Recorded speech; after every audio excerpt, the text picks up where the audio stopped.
Menyampaikan ceramah tarwih dengan tema keutamaan ilmu.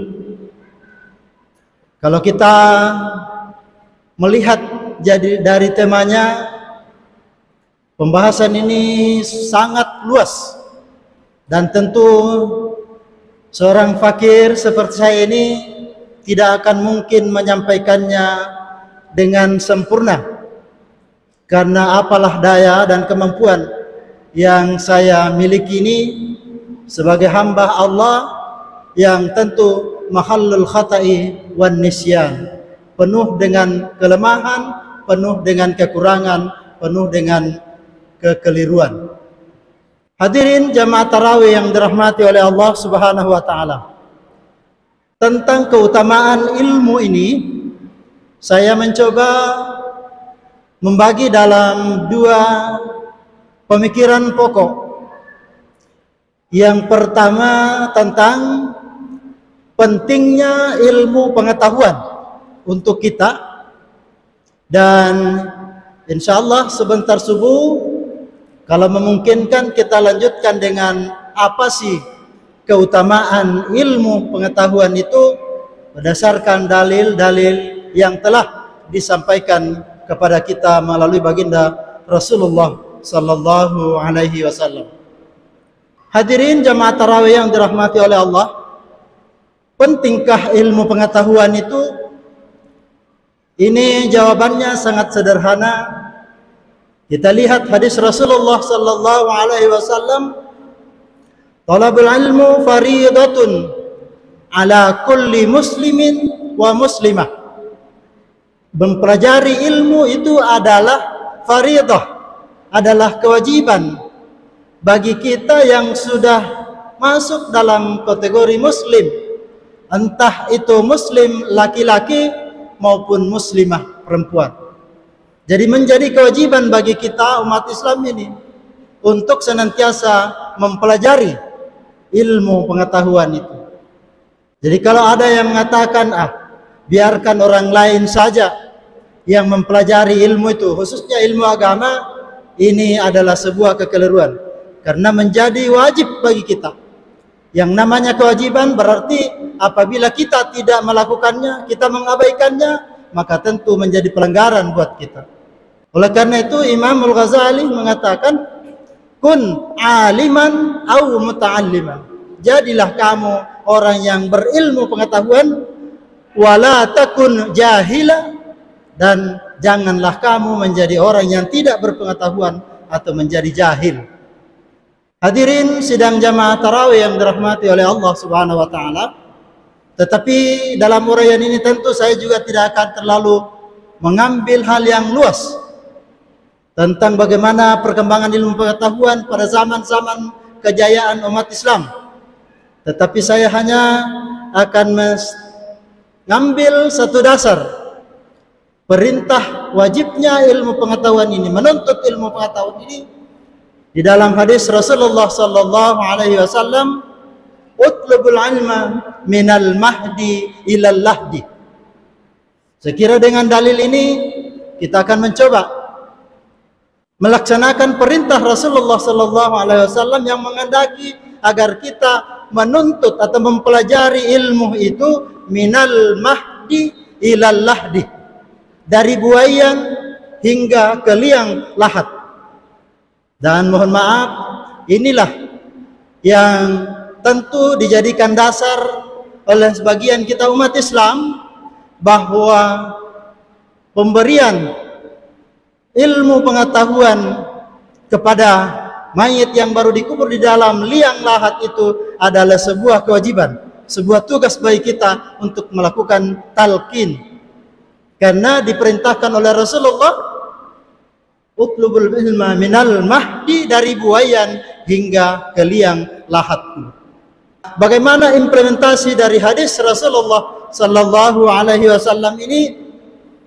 Kita lihat bahwa ketika kita masih di dalam rahim ibu kita, ketika kita masih di dalam kandungan kita, pada saat seluruh bentuk tubuh kita sudah sempurna lengkap, sudah ada telinga, sudah ada mata, hidung, mulut, tangan, kaki, dan lain sebagainya, sudah lengkap itu, maka Allah mengutus malaikat untuk meniupkan roh ke dalam tubuh kita, sehingga jadilah kita sebagai manusia, tidak lagi sebagai janin, tetapi sudah sempurna sebagai manusia ketika roh itu sudah ada di dalam diri kita. Maka pada saat ditiupkan roh itu ke dalam diri kita, ada komitmen yang kita pegang. Allah telah menanyai kepada kita, alastu bi rabbikum, hai fulan, nanti ketika kamu keluar dari rahim ibumu ini, apakah engkau meyakini alastu bi rabbikum, bahwa saya ini adalah Tuhanmu? Dan ketika itu kita tentu menjawab, qalu bala syahidna, kami bersaksi ya Allah bahwa engkau adalah Tuhan kami. Itu pembelajaran pertama dari Allah Subhanahu wa taala langsung kepada yang namanya manusia pada saat di dalam rahim. Kemudian ketika kita keluar dari rahim ibu kita oleh ajaran Islam dianjurkan untuk dilakukan kegiatan azan dan iqamah. Diharapkan kepada orang tuanya, kalau tidak bisa orang tuanya, tapi ini harus orang tuanya yang paling utama untuk memberikan azan di telinga kanannya dan iqamah di telinga kirinya. Apa inti dari kegiatan ini adalah kita perkenalkan pertama kali kepada bayi yang baru keluar, melihat bagaimana alam syahadah ini diperkenalkan, dipersaksikan kepada mereka bahwa kelahiranmu nak di bumi persada ini adalah takdir dari Allah Subhanahu wa taala. Bukan pilihanmu. Kamu nak tidak pernah memilih harus dilahirkan di Pindrang. Kamu nak tidak pernah memilih dari rahim mana kamu akan keluar. Kamu tidak pernah nak memilih siapa bapakmu. Tetapi ini adalah ketentuan dari Allah Subhanahu wa taala, karena Allah itu maha besar. Maka diperdengarkanlah Allahu Akbar, Allahu Akbar, Allahu Akbar, Allahu Akbar, dan seterusnya. Apa ya, kemabas itu malampir sih. Ketika azan ini sudah dikumandangkan, kemudian azan. Jadi sehingga ini sangat diharapkan karena pemahaman akidah kebesaran Allah Subhanahu wa taala sudah mengisi memorinya. Dan kalau ini dibiarkan tidak diisi secepatnya dengan memori, kalau yang kita perdengarkan lagu TikTok dan lain sebagainya, apalagi kalau goyang lagu dangdut dikasih, setelah dia besar lihatlah dia akan mematuk kita, orang tuanya kita yang dari kecil kita buai, kita pelihara, biayai, tapi pada saat besar dia akan memberontak dan menjadi musuh kita ketika kita tidak arahkannya dengan sebaik-baiknya. Kita perkenalkanlah kepada anak-anak kita pertama kali. Kemudian menjelang memasuki masa remaja, anak-anak kita dilakukan proses yang namanya khitan. Ketika itu juga diulangi ucapan kalimat syahadat ini lagi. Kita berikan persyahadatan kepadanya sehingga semakin kokoh pengetahuan keagamaannya, keyakinannya di dalam menghadapi hidup yang penuh dengan tantangan dan rintangan ini. Dan kalau inilah yang diajarkan oleh Rasulullah SAW, sehingga akan melahirkan generasi yang disebut dengan insan kamil, insan yang sempurna, karena betul-betul lahir dari pemahaman akidah yang sangat mantap. Dan selanjutnya, di dalam menata hidup dan kehidupan ini diperlihatkanlah bagaimana adab kehidupan yang telah dicontohkan oleh Rasulullah SAW dan ajaran Islam itu. Dan ketika Bapak Ibu sekalian, ketika menghadapi sakaratul maut, maka sangat dianjurkan, sangat diharapkan untuk senantiasa mendampingi lagi. Kenapa didampingi? Untuk tetap meluruskan, memantapkan akidah yang dipegang selama ini, untuk diimplementasikan, memantapkan. Karena ada janji Rasulullah SAW, man kana akhiru kalamihi la ilaha illallah, ada jaminannya dakhalal jannah. Maka itu yang diawasi lagi. Makanya ketika kita masukkan ke dalam liang lahat, itulah ujian terakhir dan pembelajaran terakhir yang diberikan kepada yang namanya insan ini. Ketika di dalam liang lahat itu konsep talqin yang disampaikan, maka di situ Pak Imam atau siapalah yang memimpin talqin itu disebutkan, ya fulan, idza ja'akal malakanil muakkalan, hai fulan, ketika nanti kamu akan didatangi, ketika kami akan pergi ini, kamu akan didatangi oleh dua orang malaikat. Idza ja'akal malakanil muakkilani. Kemudian fa idza sa'alaka, dan ketika kedua malaikat itu bertanya, mar rabbuka. Ini kita bimbing, itu inti daripada talqin. Mar rabbuka, kita bimbing, mar rabbuka, siapa Tuhanmu, wa man nabiyuka, siapa nabimu, wa man imamuka, siapa imammu. Maka dijawablah dengan lisan yang fasih, dengan i'tiqad yang Allahu Rabbi, itu dibimbing. Allahu Rabbi wa bi Muhammadin nabiyyi wal Qur'anu imami wal Ka'batu qiblati al Islamu dini, atau raditu billahi raditu bil islami, dan seterusnya. Itu talqin yang diajarkan kita. Itulah sebagai implementasi dari pembelajaran minal mahdi ilal lahdi. Hadirin sidang jamaah tarawih yang dirahmati oleh Allah Subhanahu wa taala. Ini pentingnya ilmu pengetahuan untuk memahami konsep seperti ini, sehingga dengan demikian kita tentu akan menjadi orang-orang yang seperti yang dianjurkan oleh Imam Ghazali tadi, tidak dalam kondisi yang tidak memahami apa-apa. Hadirin sidang jamaah tarawih yang dirahmati oleh Allah Subhanahu wa taala, pentingkah ilmu pengetahuan itu?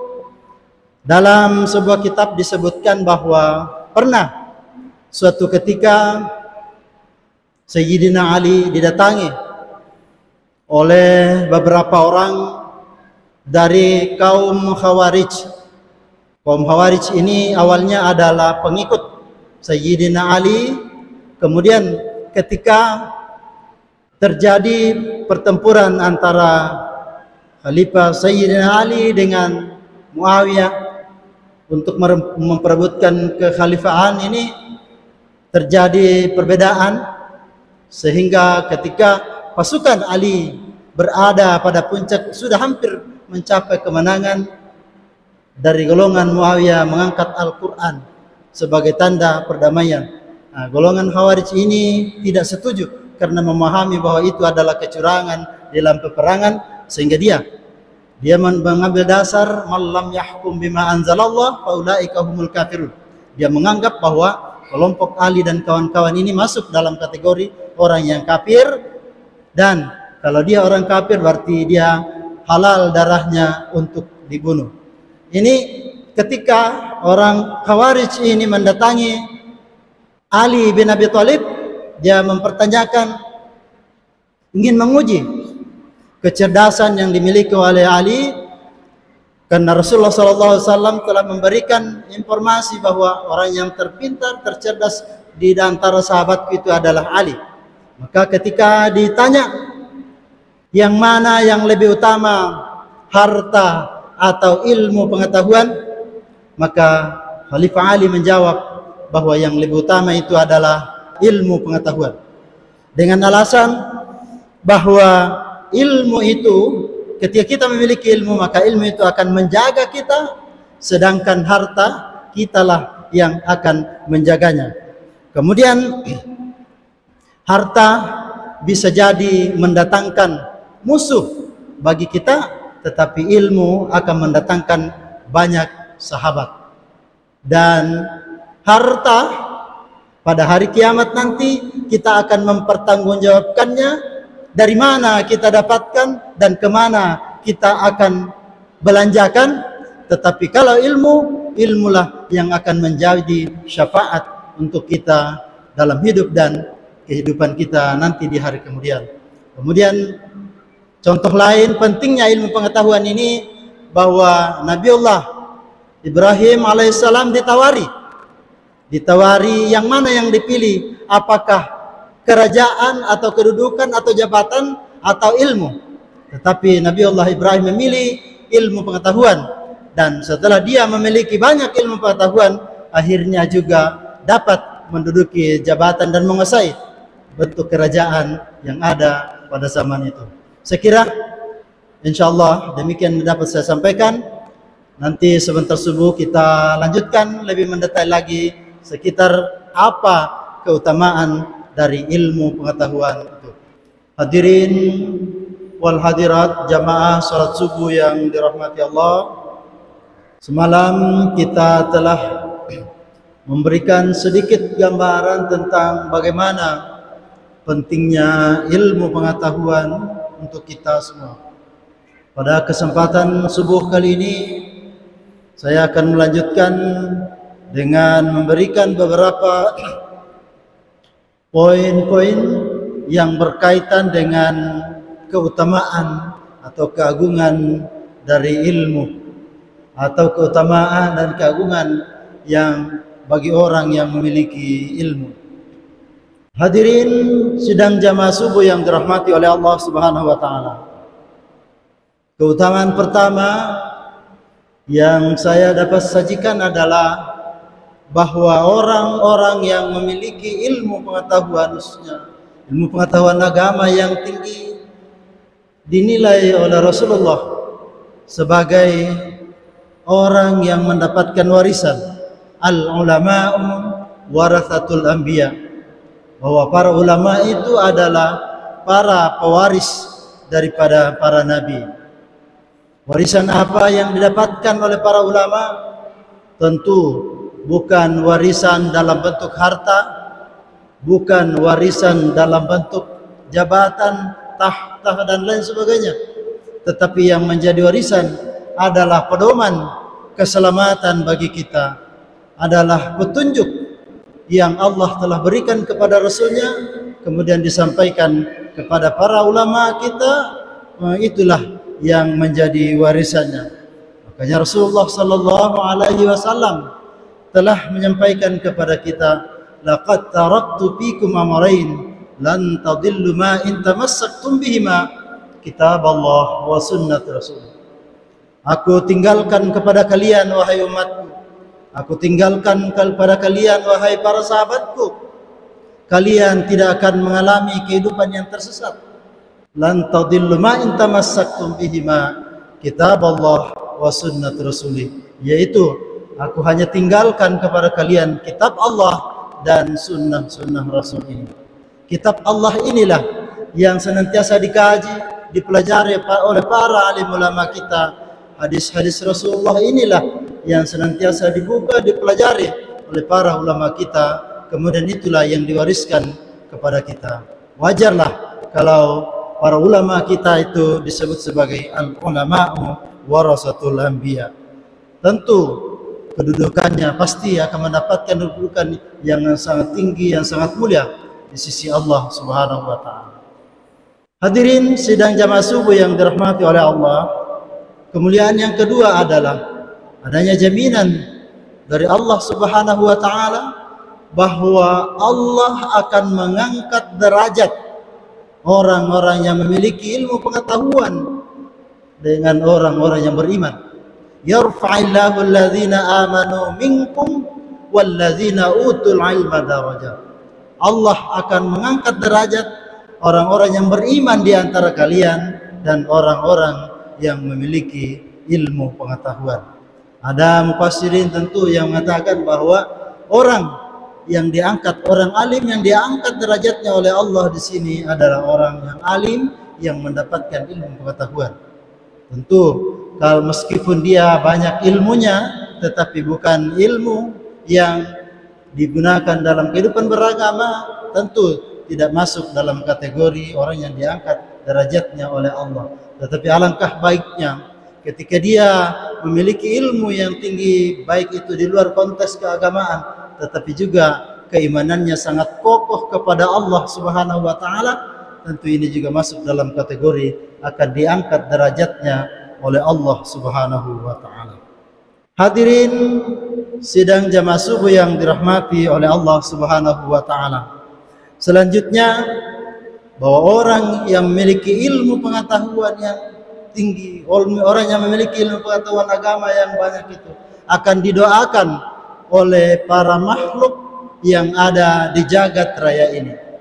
Hal ini tentu sesuai dengan apa yang disabdakan oleh Rasulullah sallallahu alaihi wasallam, innahu la yastaghfiru lil alim man fis samawati wa man fil ardh hatta al hitan minal bahr. Bahwa sesungguhnya ulama atau orang yang memiliki ilmu pengetahuan yang tinggi itu akan didoakan oleh seluruh makhluk yang ada di jagat raya ini, baik itu yang ada di langit maupun yang ada di bumi ini, hingga sampai pada ikan hiu yang ada di laut. Jadi dengan demikian tentu ini menghendaki bagi kita semua untuk senantiasa menambah dan menambah ilmu pengetahuan, karena Rasulullah sallallahu alaihi wasallam telah memberikan jaminan kita akan mendapatkan doa dari seluruh makhluk berupa pengampunan dari Allah Subhanahu wa taala. Hadirin sidang jamaah subuh yang dirahmati oleh Allah Subhanahu wa taala. Kemudian selanjutnya kemuliaan dan keutamaan yang dimiliki oleh orang yang berilmu pengetahuan itu adalah dia akan mendapatkan kebahagiaan.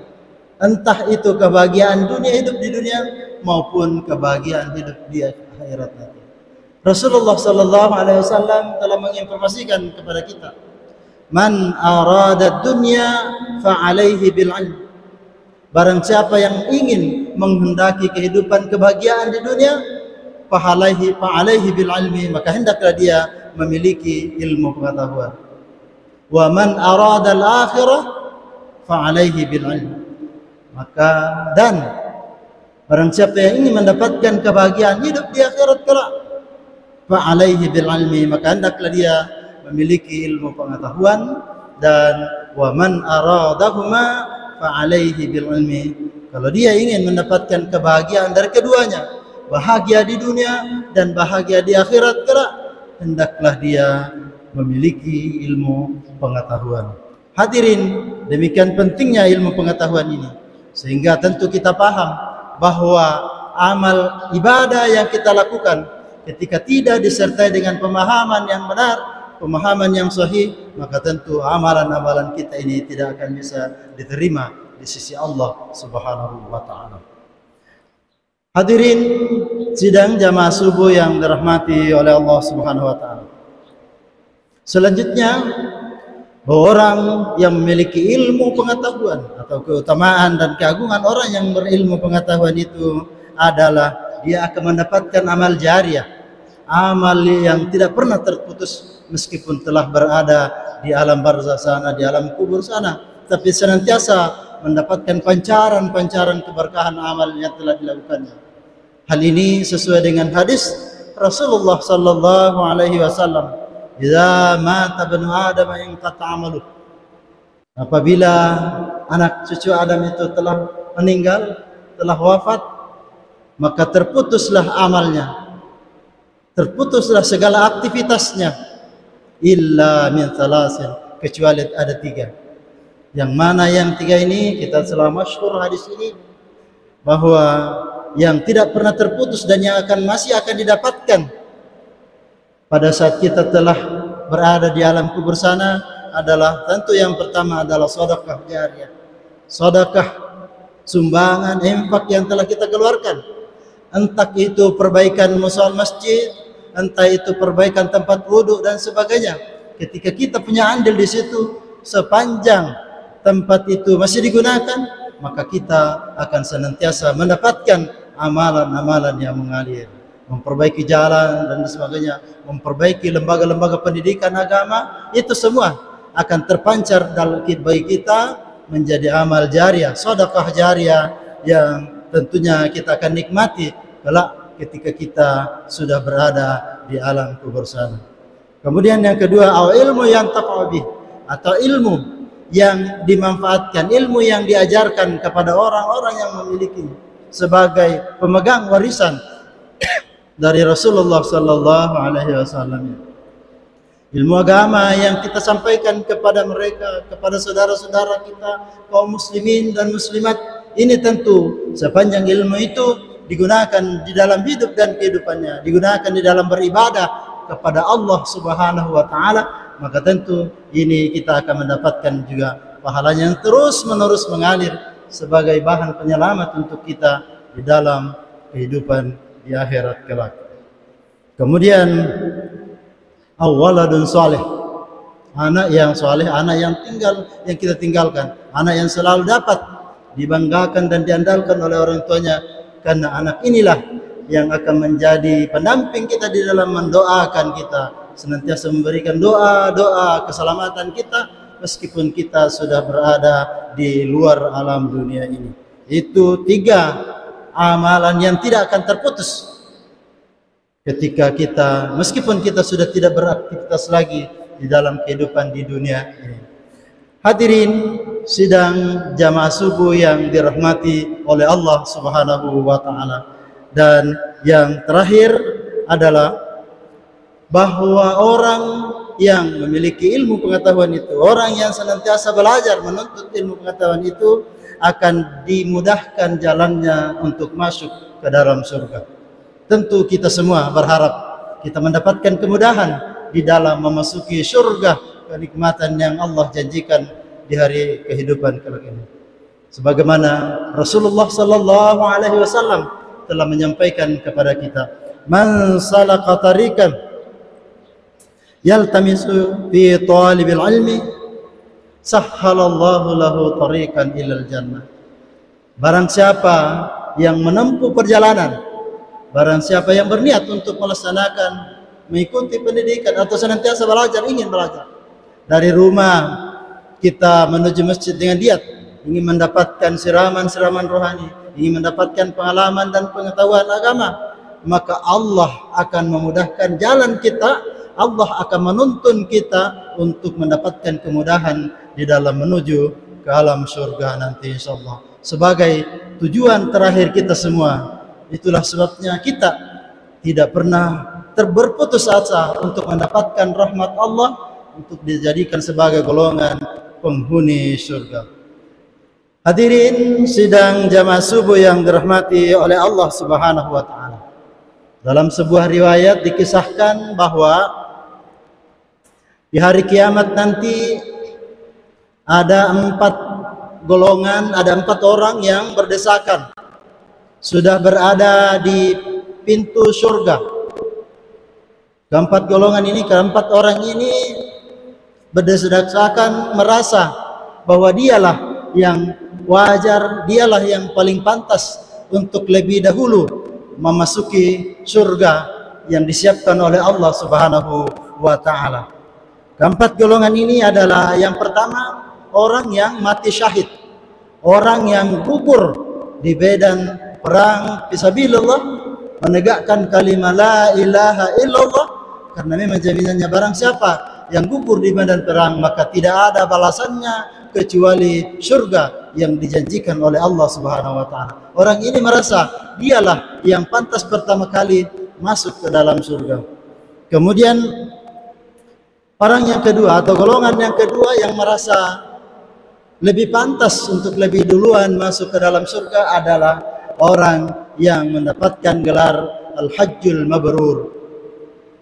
Al-Hajjul Mabrur laisa lahu jazaa'un illal jannah. Orang yang telah melaksanakan ibadah haji dan mendapatkan gelar haji yang mabrur, dan haji yang mabrurnya ini tidak dirusak oleh kefasikan dan hasad, tidak dilakukan dengan perbuatan keji dan mungkarat, tidak melakukan lagi perbuatan-perbuatan tercela yang dilarang oleh ajaran agama. Maka orang seperti ini dia yang merasa pantas dan jaminannya adalah surga.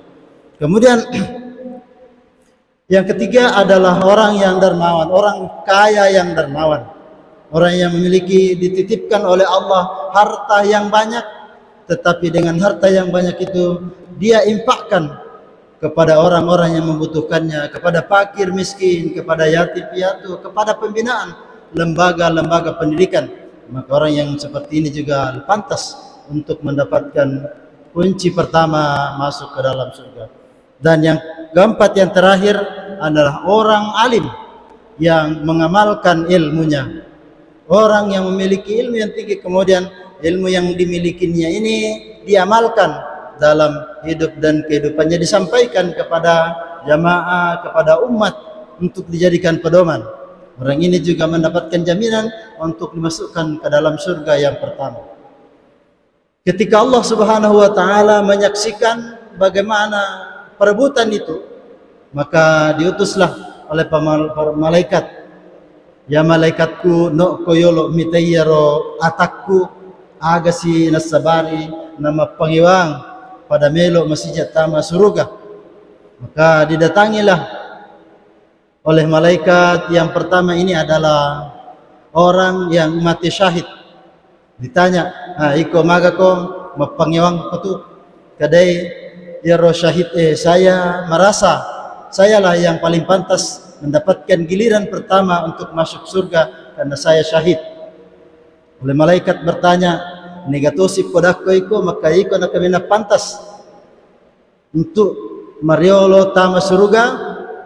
Maka day ye syahid para ulama yang telah mengajarkan kepada saya, memberikan motivasi kepada saya untuk berjuang, bahwa orang yang berjuang di jalan Allah dengan gugur mati syahid itu tempatnya adalah surga.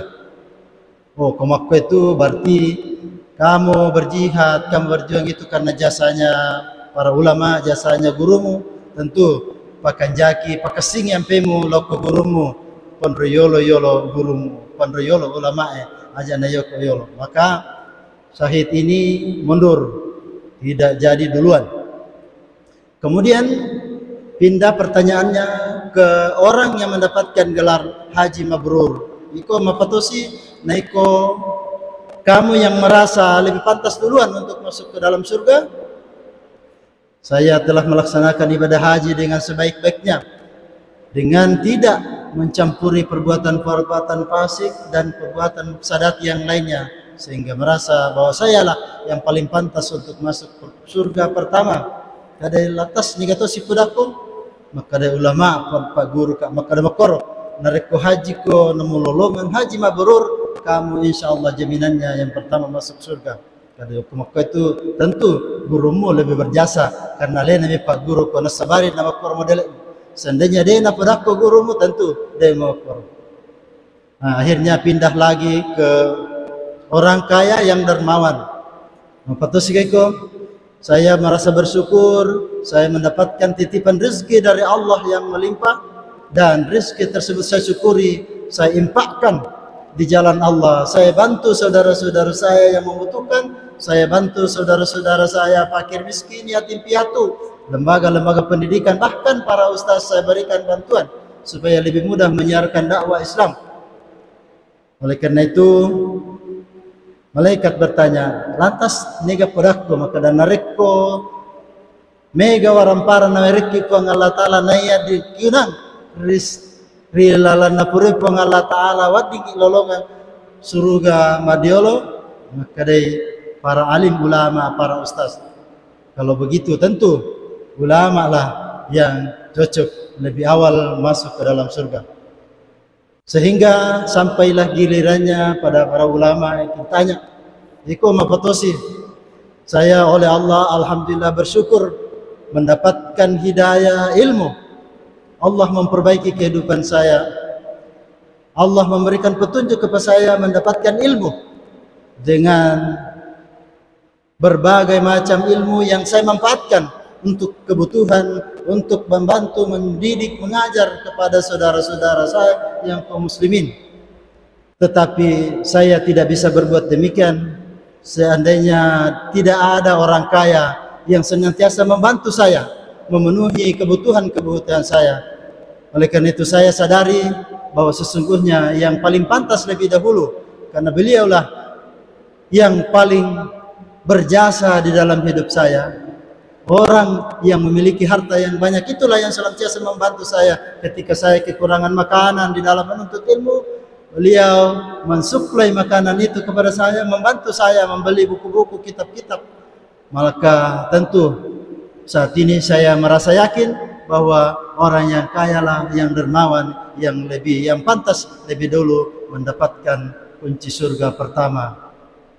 Sehingga dengan demikian oleh malaikat diputuskanlah bahwa ternyata orang kaya yang dermawan inilah yang pertama dimasukkan ke dalam surga, kemudian diikuti oleh ketiga golongan yang lain. Hadirin sidang jamaah subuh yang dirahmati oleh Allah Subhanahu wa taala.